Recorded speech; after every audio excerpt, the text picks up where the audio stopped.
Incarnati0n from On Gamers. I'm going to do a video here giving you an overview of a piece that I'm releasing right now. In fact, as you see this video, you can go to the description box. The link will be there. It's a text interview with Incarnati0n. Now, who is Incarnati0n, maybe you ask?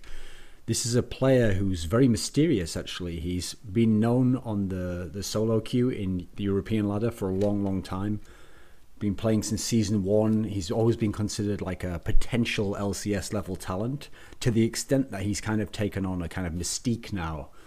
Like, he's almost like a urban legend where people will say, oh, this is the guy who beats Froggen on solo queue, and you know, he wrecks everyone, and he's this great, he plays mid lane, he's this really good mid laner, and oh, and if he got into LCS, you know, he'd just destroy and he'd run rampant over the league. Because the thing is, he can't play in the league at the moment because he's indefinitely banned by Riot Games. You remember I Will Dominate was banned for a while, Shook was banned, but after a period of time, a year in the case of those players, the ban got lifted and they could play, and you see them now, they compete in LCS, and we're all familiar with how good they are compared to their pasts. I mean, obviously I Will Dominate had actually competed anyway, but Shook had never really had like a top level competitive career.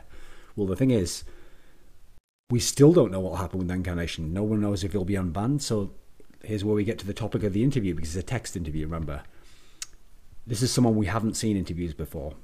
We've never heard him speak on this topic because, he doesn't want to perhaps jeopardize saying something that would upset Riot. He just wants to keep a low profile, wants to get over the problems of the past. And here's where it gets interesting for the interview, because he has had an impact on the competitive side recently. In the last split, he was playing a coaching role for SK Gaming, and we saw SK Gaming go from a team with a roster that people didn't really think much of, and then when they started to get good, people attributed a lot of it to N-Rated. The guy had come over from Fnatic, has a history of like understanding strategical concepts, seems like a thinker, a cerebral type kind of player.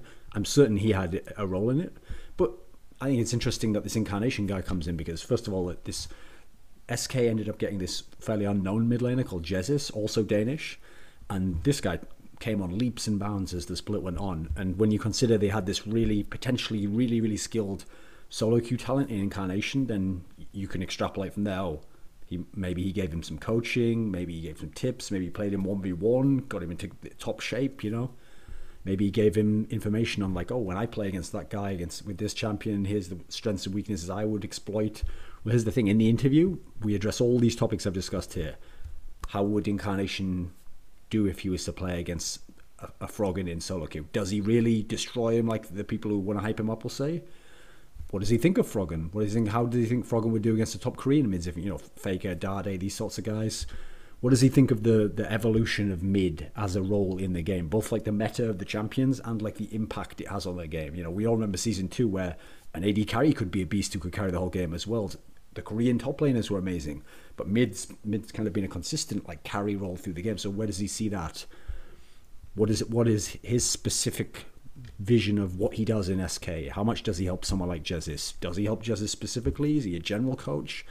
We address all these topics in this interview. So if you want to see an interview with someone who up until now has been quite mysterious, so we've only been able to kind of hear him second-hand stories and third-hand stories and just be kind of like the Apdo of Europe. If you want to hear directly from the man himself, it's in the description box below on YouTube.